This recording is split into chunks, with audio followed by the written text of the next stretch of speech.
was invited by the Casa del Lago to show my work, one of my work in the Casa del Lago, and for me it's a very important thing because in a certain way it's a kind of recognition by the institution, which is we have a lack of this kind of recognition coming from institution.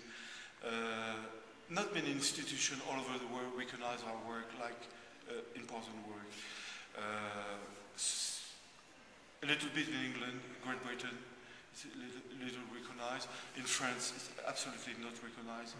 It's for them, it's vandalism, only vandalism, not an art and everything, so, something like that. So for me, it was very, very important. And so I was invited. I was in contact with Hecox, and last year, 1 year ago, he sent me an email. Are you interested by showing your work in Casa del Lago? And I said yes, of course. In the United States, it's not recognized in the United States also. This movement comes from United States. It started in New York, Philadelphia, 40 years ago now, 1969. The first graffiti was in 1969 in Philadelphia. A guy used to sign his name everywhere, and after in New York City. So it started a long time ago, and 40 years after, it's still the beginning of the movement. And 40 years ago, institutions start to be interested by this movement. It means that the institutions are not so stupid. They realize that something important is happening all over the world, because this movement is absolutely global. You can find graffiti, street art in Beijing, in China. You can find street art in Africa, in Europe, in America, and it's absolutely global. So I think the institutions start to recognize it, start to realize that something important is happening all over the world. The Americans, they know how to make profit of everything, which is a good thing, because we live in a world of market. You know, the global world is based on market of money and exchange of money and everything, which is a good thing. But it's true on the other end that this movement, which is a protest, not always a protest, but which is illegal movement and more a free movement of freedom, it turned out like a big market and T-shirts and books and it's typically American. It's typically American. It's not like that in Europe. It's not like that in Europe. It starts to be like that because in Europe we try to imitate what the Americans do. 10 years after Americans. The Americans, they do something now, in 10 years we'll do the same, okay, in Europe. But it's not like that in Europe. It's not yet like that in Europe. But you are true. In the United States, it's a big market. It's a huge market of this art.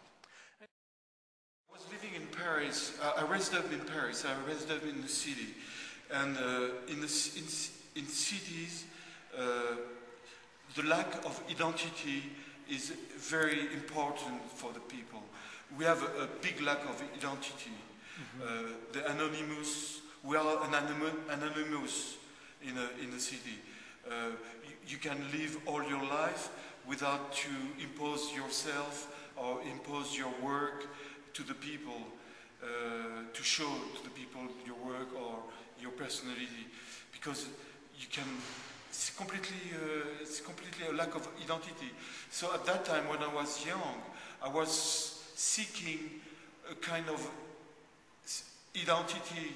You know, I was searching an identity. I wanted to be a pop in terms of I wanted to be a rock star, okay. for example. You know, when I was a kid, in my dream, I told me, oh, if I could be like Mick Jagger. At that time, it was Rolling Stones and Mick Jagger. If I could be Mick Jagger, it would be great. You know, to be interviewed and to be a rock star, something like that. So at the beginning, I was searching to be recognized and to be famous. Mm-hmm. It turns a lot, you know, I have completely different feelings now. But at the beginning it was more than something like that. Because at that time, so rats, it's very primitive image. And I used to make rats because Paris is full of rats. Not in the daytime, but if you walk on the roads, in the streets, or if you take the underground in Paris, you will see 1 million of rats, millions. And every city is full of rats. I'm sure in Mexico you have rats too, everywhere. Because the rats are very intelligent. They know where they can get food, you know, and they don't go in the countryside because there is no food. They know that in cities there is food. So when I put rats in the street of Paris in 1981, it was a kind.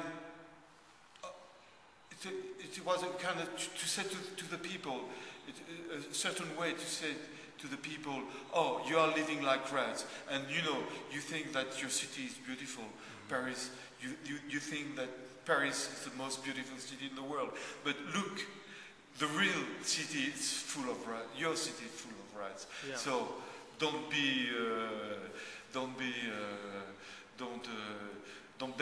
make mistake on your city. You know, your city is full of rats, and you're living like rats too. You know,